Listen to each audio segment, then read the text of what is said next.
Zendaya, Hailey Bieber, Taylor Swift, Bella Hadid, Olivia Rodrigo, Yesteryear, and me. What do all these things have in common? They are the it girls of the summer of 2026. Summertime is the time to read, so naturally you're going to start seeing the same books popping up here, there, and everywhere on your For You page, on your Explore page, in the shop windows, on the shop tables. We're all going to be outside, in the park, on the beach, on a bench, reading. And what is the best accessory for an it girl?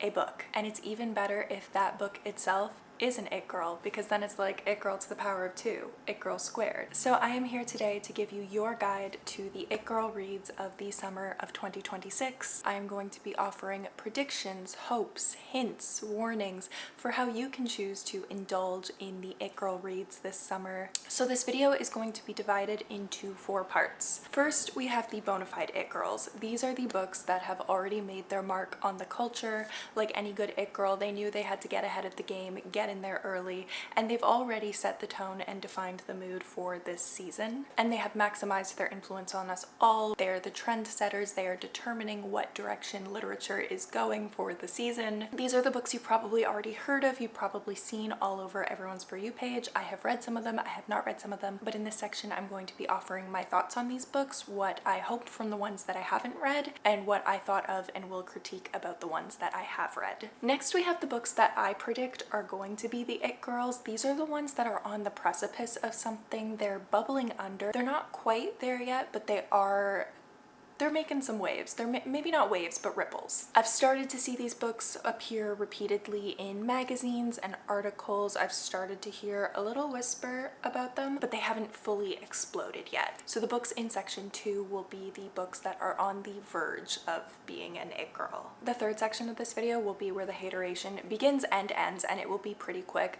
These are the books that I have to acknowledge as it girls, but that they're just none of my business. I don't really have any interest in reading them, but I've seen them pop up everywhere and I've seen everyone else reading them. I'm just going to be sharing that these are the books that personally I don't really have an interest in reading, but I do want to give them their flowers, but in the way that I want to lay them on their grave, because I'm not going to be talking about them and I'm not going to be reading them. Finally, the last section of this video, where I, as a tastemaker, as a massive cultural influence, as an it girl in and of herself, will proclaim what books I believe should be the it girl books of the summer. These are the books that I've seen around and I really like, but I haven't heard enough people talking about them, and I want to use, again, my great power, my great influential sway, all of my cultural cachet, because everyone knows my name and everyone listens to what I have to say about books.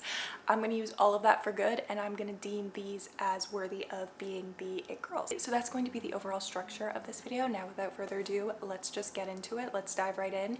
First up, we have the bona fide it girls. I would proclaim that this has been the book of the past few months. It's nonfiction, it's a memoir. I do believe that memoirs and nonfiction are having a big moment right now in a way that they haven't had for a while.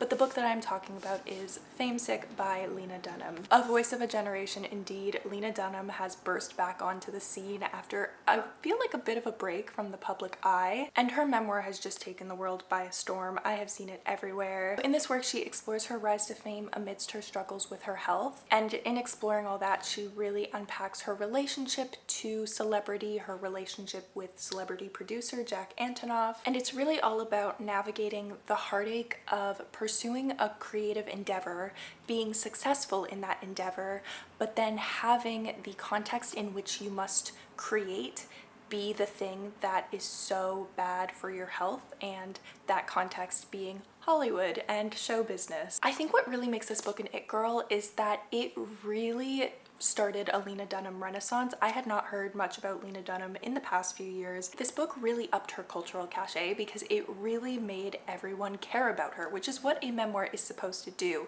If you are writing a memoir, you are the main character of the story. Your job is to get people to care, and people really cared about this. I don't want to dismiss her work over the past few years by saying that we haven't really heard much from her. She has had a few projects projects. We had Catherine Called Birdie starring Taylor Swift's Nepo boyfriend. We had the Netflix series Too Much starring the iconic Meg Stalter, so she has been around, but this book has really put her back on the map in a big way because I feel like this book has really roped in and caught the attention of my generation, which is Gen Z. Girls was a little bit before my time. I did not watch it when it was airing. Granted, I was like 8 years old, but it really speaks to a millennial culture that I lived through as an 8-year-old but did not experience. But what was really fascinating was when this memoir dropped, I saw so many of the Gen Z cultural icons that I love, like influencers, pop stars, picking up this book and recommending it. So I myself decided to give it a go, despite the fact that I knew nothing about Lena Dunham besides the negative press that she had gotten. And I also knew that You Are in Love by Taylor Swift was written about her relationship with Jack Antonoff. Oh, and of course I knew that she was the subject of a very famous PowerPoint. So I knew nothing about Lena Dunham, and I fell in love with this one. It is phenomenal. Lena Dunham is such a talented, compelling writer. She really is, she was selling herself short when she described herself as a voice of a generation. She is the voice of a generation. And this book is really just a showcase and a masterclass of all of the qualities of a good writer. The moment I picked up this book, no matter where I was, I had to keep reading for at least 20 pages. I couldn't just pick this book up, read 3 pages and be like, I'm not really in the mood. It was always a commitment because I was going to be hooked. And again, this is from someone who didn't really know anything about Lena Dunham at all going into it. So I didn't know anything about Lena Dunham, but I am so grateful that I got the chance to get to know her better in her own words because they were just such a treat to read. And reading this was just such a brilliant experience. I hope to write like this one day. I aspire to write like this one day. This book made me think so much about my relationship to my identity as a young woman and my relationship with my body and my relationship with what I consider to be my vocation and who I want to grow up to be. It truly was a life-changing read, and it is every bit of deserving of the fame and the celebrity and the hype that it has gotten. So that's my opinion on this one. If you're interested in it, if you've heard about it, even if you don't know that much about Lena Dunham, I still recommend that you pick it up just as an example of a really great memoir and some really great, incisive, observant writing. Okay, and then next, of course, we have to talk about another bona fide it girl of the season, Yesteryear by Caro Claire Burke. This is going to be the last time that I talk about this book. In Yesteryear, we follow a woman named Natalie. She is a trad wife influencer, and one day she wakes up in the year 1855 and she is forced to live out the life that she has been peddling to all of her followers in its full realistic brutality. This book has been a hot topic on the internet for the past few weeks. I think the thing with hot topic books like this is that there are always 2 waves of discussion. It's a pattern, it's as predictable as the change of the seasons. You have the initial rush of popularity and praise. Everyone gets online, they say this is the best book ever, this is the book everyone's going to be reading, you have to read this book. Anne Hathaway is starring in the movie adaptation, which has already been put into development. This book's gonna be a hit.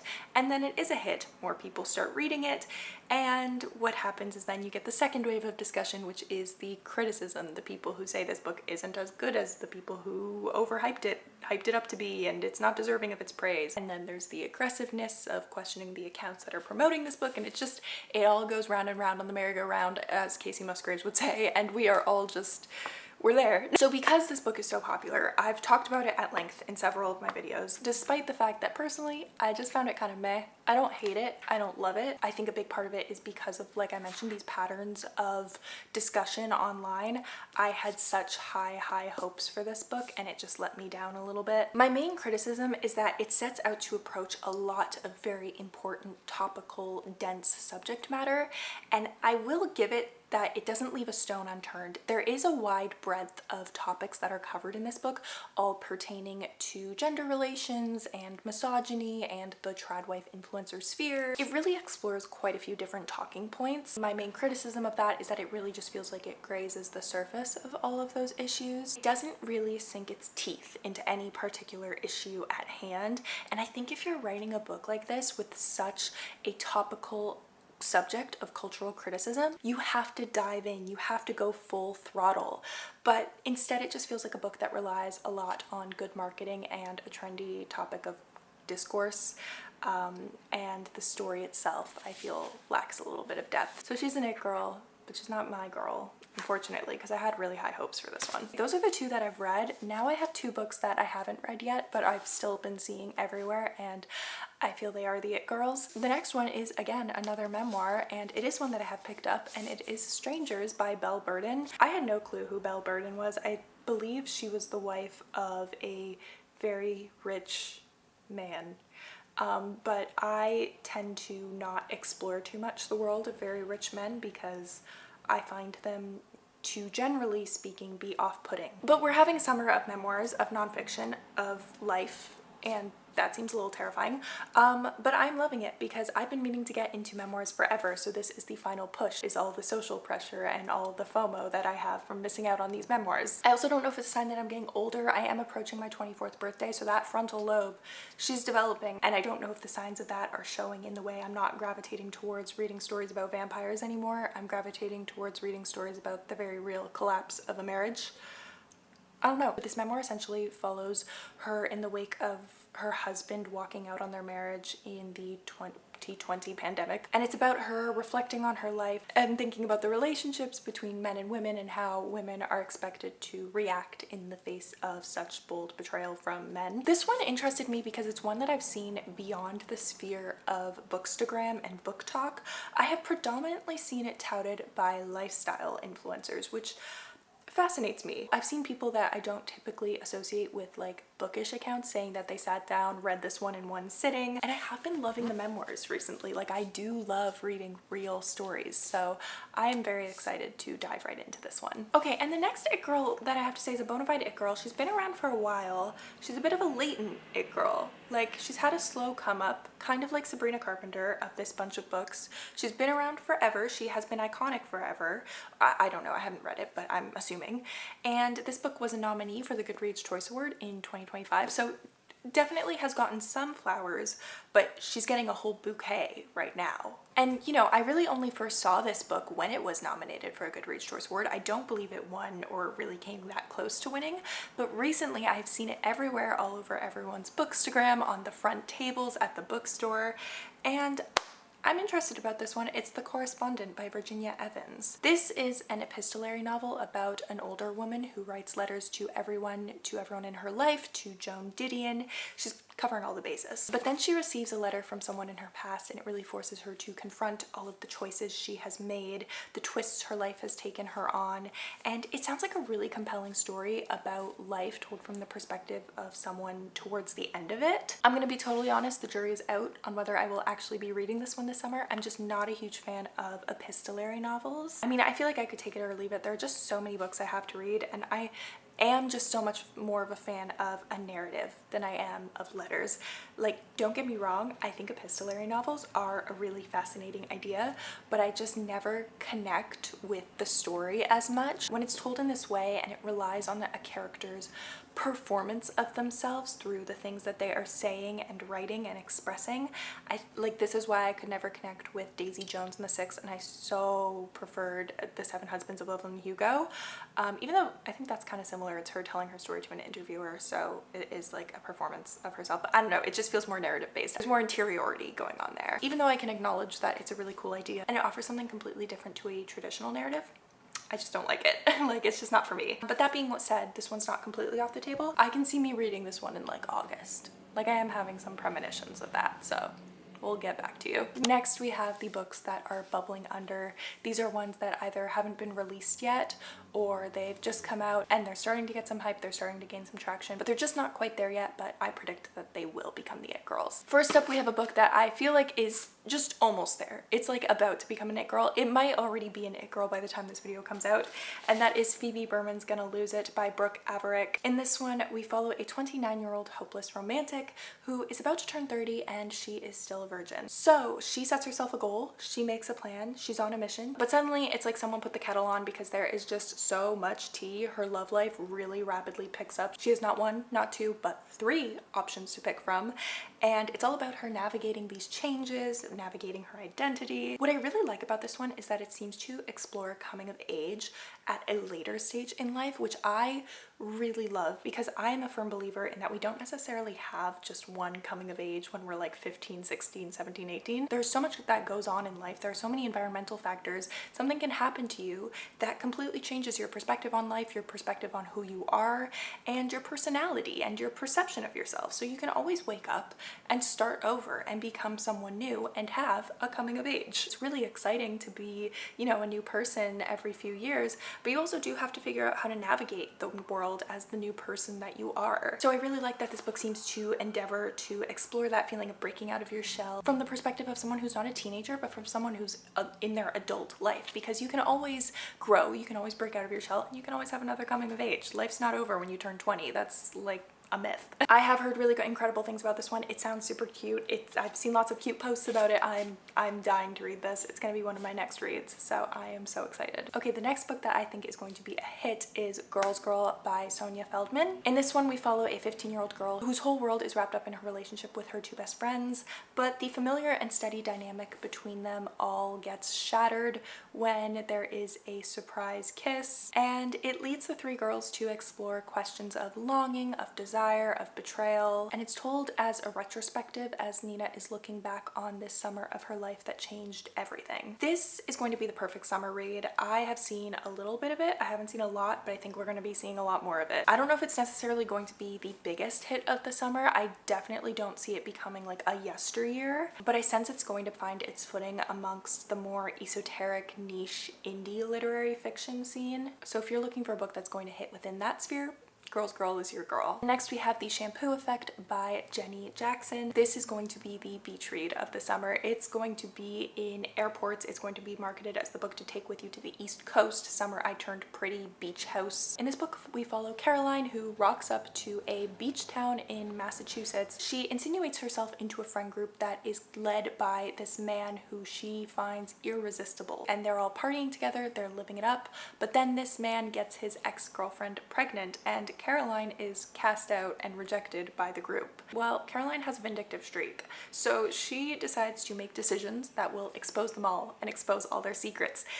This sounds juicy. It sounds sumptuous. It's going to be the book with the tea that everyone is just going to be gripping onto for dear life at the beach. And I have to say, when I set out, like when I first read the summary for this, I was like, I don't think I really want to read this. But then when I was like writing out this video and doing more research, I was like, I think I kind of might want to read this. So this one will probably be read by me, hopefully on the beach, but I don't really have any plans to go to the beach this summer, so we'll have to make that happen. This one hasn't been released yet, but it is set to come out on the 30th of June, 2026. And then next, another book that I believe is bubbling under but is going to be a big smash hit that has not yet been released is Country People by Daniel Mason. So in this book, we follow Miles, who is feeling a bit lost in life. He is 12 years into his PhD, which I do fear that spending 12 years in a PhD program would be enough to drive a floor up the wall. I mean, I was in a master's program for 1 year, and I well near lost my mind. So basically, Miles's wife accepts a professorship at a distant university, and he decides that this is his chance to break out and find some more direction in his life. But in settling in this new location, he falls into a very eclectic group of new people. He learns some new folk tales, and these folk tales are absolutely wild, but they may not just be folktales, they may actually be true. So this one has been described as life-affirming, which I think is what we're all looking for in the summer. Oddly enough, I think summer is really a time where we look for some direction in our life, and that's what's magical about it, is that it's this time where you're allowed to be a little bit directionless. And from that lack of structure and that lack of constraint, you can actually end up learning a lot about yourself and what you want to do and what you want out of life and the kind of person you want to be. And from, you know, allowing yourself to get just a little lost in the haze, you discover also the parts of yourself that you admire and the parts of yourself that you want to work on. And I feel like this book is really going to capture that feeling. I've been seeing some early praise, and I feel that this will be one that we hear a lot more from when it is released. And this one is coming out on the 7th of July. Okay, next we have the section where I'm going to be a little bit of a hater. Not too harsh, because honestly, I don't hate these books. They're not my vibe. They're not for me. The first book that is just absolutely none of my business is Our Perfect Storm by Carly Fortune. Every summer, Carly Fortune dominates with a book that, to me personally, seems exactly the same as the book she dominated the last summer with, but I have to hand it to her. She knows what works. She knows what people want and she gives it to them, and it seems to make so many people really happy, and that is something I will never be critical of because a lot of people are really enjoying her books, and I am so happy for that one. I love love stories, don't get me wrong. I just unfortunately am not in a romance novel era of my life right now, and I've just like genuinely had to accept that about myself because I felt like such a cynic. I felt so negative and bitter, but it's not even that like I don't love love. It's just that I need like a gut-wrenching love story where a happy ending isn't necessarily guaranteed.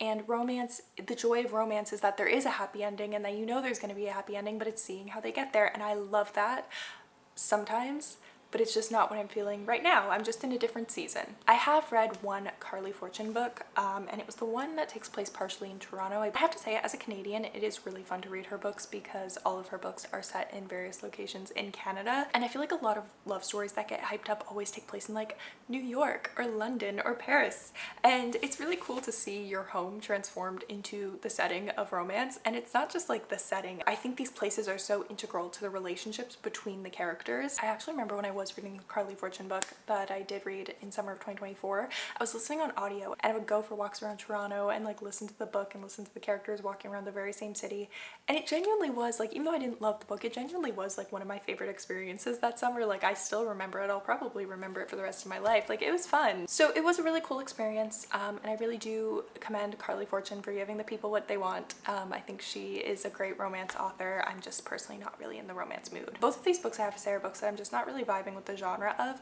because the next one that I am probably not going to be picking up is Dungeon Crawler Carl. I have no idea what this book is, but I've been seeing it everywhere. I've been seeing it in every bookstore. It's an outlier. It's a science fiction book that has been popping off. It was published in 2020. Similar to romance, I'm just not a science fiction girl. I respect the genre. I think it does a lot of cool things. I think science fiction also has an incredible amount to offer in the form of social commentary, and for that I have the utmost respect, but I personally can't get into it. So I will acknowledge that this book has been making waves. People seem to have been really enjoying it. I've seen it everywhere, but I just don't really even know anything about it or too much about it because it's not my vibe. And finally, we have the books that I am going to be doing everything in my power to be making the hits of this summer. And please, if you take away anything from this video, I've given you a bounty of information, but please read these books, okay? They're so good. Well, actually, okay, here's the deal. I've only read one of these books, and then the other is like a book that's on my TBR, but the premise just sounds so good that I want to see it get more hype because I just know I'm gonna love it. I have faith, but I think it is a little bit bold of me to be like, I've never read this book and I want it to be the book of the summer, but we'll get there. Let's start with the one that I have read, 200 Monas by Jan Sands. I'm trying to get everyone in my life to read this. I have seen some people talk about this book. I have not seen enough.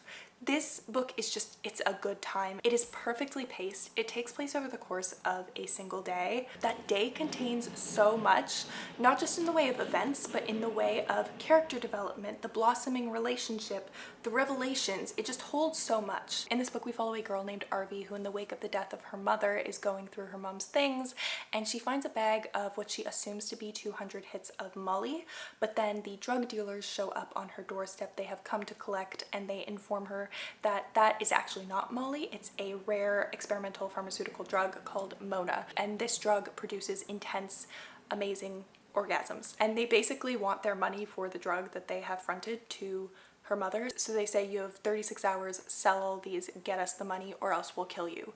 So Arvi has to team up with the campus drug dealer, who is also very hot, and they have to go about trying to peddle these drugs and sell them quickly because her life depends on it. It is a fantastic read. The premise is hilarious. I fell in love with these characters. I loved the romance. I've not had a crush on a guy in a book in so long. I thought I was ruined. I was like, oh my god, I had like, what's happening? And then finally I read Wolf and I was like, okay. I also really felt like this book was very well balanced. It was very sensitive, it was touching, it was heartfelt, and it had a lot of interesting discussion about women's sexual pleasure. I actually picked up this book because at the time I was writing one of my very last papers for grad school, and my topic for the paper was the representation of women's orgasms in literature. I was really exercising my free will when it came to choosing the topics for my final papers towards the end there. It's one of my favorite papers I've ever written. I love the title of it so much, but I don't want to say it because I am trying to get it published. Title reveal soon.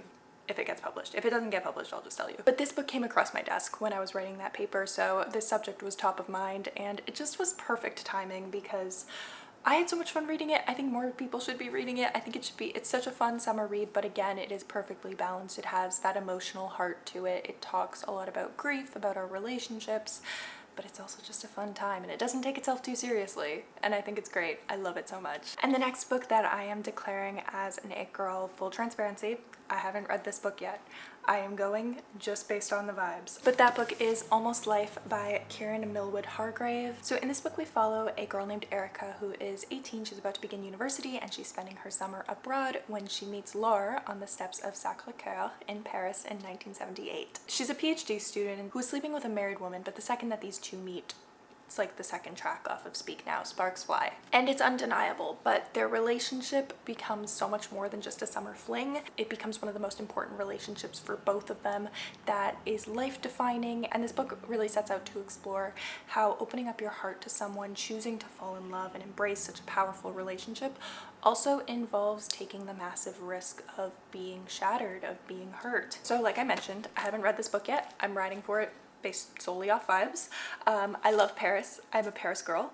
I went to Paris for exactly one day last year, and I have made that my entire personality. My whole life, all of my goals, all of my ambitions are currently organized around one thing, which is how do I get myself back to Paris? And since I cannot physically go to Paris this year, I will have to mentally travel to Paris in this book. But what I really like about this, and I don't know how to exactly describe this, but this book feels like it's going to capture some of the essence of what I loved so much about Paris last summer. Like, it's such a magical city. It is the city of love, but not in the traditional happy romantic sense. Paris is the city of love in all of its shades, in all of its forms, in all of its complexities and shifts. I think there's something about that city that really allows you to embrace love as such a multifaceted, complex, and sometimes, most times, very painful experience that it can be. I've heard phenomenal things about this one. I've read people quoting this book in their reviews, and I have just been like, I have to read it. I'm really looking forward to it. It's so presumptuous of me to declare this book as an it girl before I've even read it. Like, I'm totally uninformed and I'm doing this anyways, but I love it so much. And also look at the cover. Like, it's gorgeous. It's gorge. It's beautiful. I'm so excited. So that was my roundup. Those are the books that I believe will be the it girls of the summer of 2026. Thank you guys so much for watching this video. I hope you enjoyed it. Please let me know what you predict will be the it girl books of 2026, or conversely, let me know if you disagree. Do you think I'm wrong? Do you think I'm right? I'm open to all criticism. Well, that's a bit far. I will cry, but I'll listen. I've had to turn off the AC to film this video. You can probably tell, and I think I'm losing my mind a little bit, so I'm gonna end it here. But thank you guys so much for watching. I hope you enjoyed this video. I hope it was a little bit informative. I will leave links to all of my socials down below, so if you want to find me on Instagram, TikTok, Goodreads, find out my feelings on these books as I'm reading them in real time, please do go follow me there, and also subscribe. Thank you guys so much for watching this video. I hope you enjoyed it, and I'll see you very soon in my next one. Bye.